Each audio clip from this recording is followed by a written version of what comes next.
Hello बच्चों, let's read the question. What is an intrinsic semiconductor? Give one example.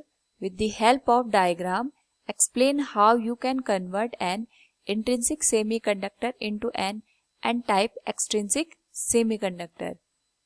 तो सबसे पहले हमें यहाँ पे इंट्रिंसिक को डिफाइन करना है. After that we will discuss about n-type extrinsic semiconductor. First of all, we will talk about here key concept, which is type of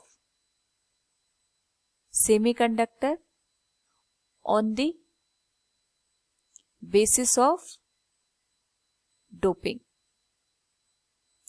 यहाँ पे सबसे पहले हम समझेंगे इंट्रिंसिक सेमीकंडक्टर को.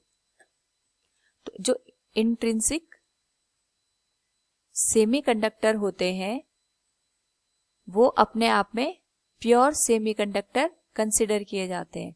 प्योर का मतलब हो गया इसमें कोई भी अदर एटम का यूज नहीं किया जाता है. इसका एग्जाम्पल यहाँ पे शो किया गया है जो कि सिलिकॉन है.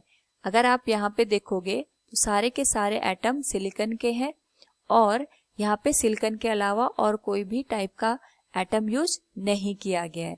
तो ये होते हैं आपके इंट्रिंसिक सेमीकंडक्टर.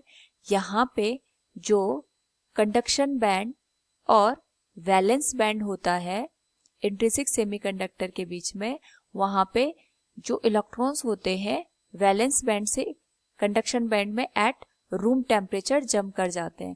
तो जिसकी वजह से यहाँ पे होल्स और फ्री इलेक्ट्रॉन्स जनरेट हो जाते हैं. इस पर्टिकुलर केस में अगर हम बात करें तो number of charge carrier as a hole और इलेक्ट्रॉन यहाँ पे इक्वल हमें देखने को मिलते हैं.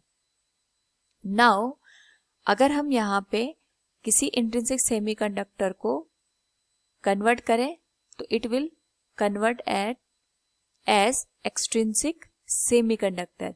और एक्सट्रिंसिक का मतलब होता है इम्प्योर.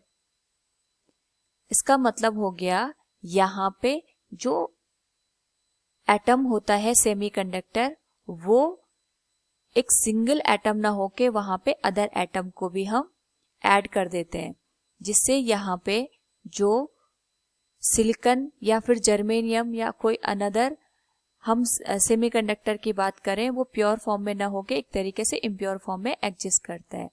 तो एक्सट्रिंसिक का मतलब एक तरीके से होता है जब हम यहाँ पे किसी अदर एटम की डोपिंग करा देते हैं.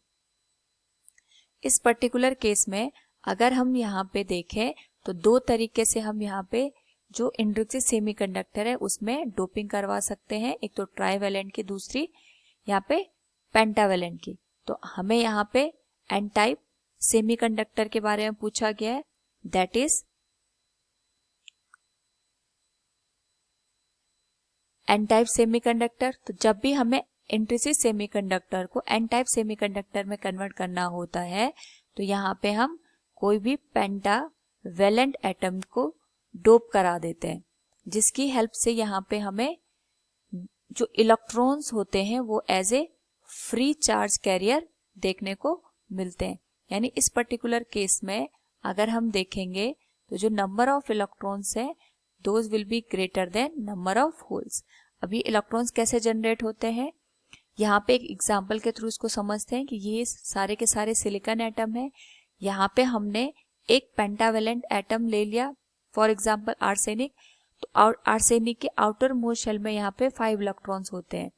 तो यहाँ पे जो 4 इलेक्ट्रॉन होते हैं वो पास के जो सिलिकॉन एटम होता है उसके इलेक्ट्रॉन के साथ यहाँ पे कंबाइन हो जाते हैं और एक जो इलेक्ट्रॉन बाकी रह जाता है वो यहाँ पे कंडक्शन बैंड में चला जाता है. वो एज ए फ्री इलेक्ट्रॉन काम करता है और यही एज ए यहाँ पे फ्री चार्ज कैरियर का काम करता है. ये जो फ्री इलेक्ट्रॉन होता है अगर हम इसको बैंड थ्योरी के बेसिस पे समझेंगे तो ये हो गया कंडक्शन बैंड और यहाँ पे वैलेंस बैंड. तो एन टाइप सेमीकंडक्टर के केस में जो ये फ्री इलेक्ट्रॉन्स होता है वो इस कंडक्शन बैंड में प्रेजेंट होता है. इसी की हेल्प से यहाँ पे जो इलेक्ट्रिसिटी होती है वो इजीली फ्लो कर जाती है. I hope all you understand the topic of intrinsic semiconductor and how we convert the intrinsic semiconductor into an n-type extrinsic semiconductor. Thank you and best of luck.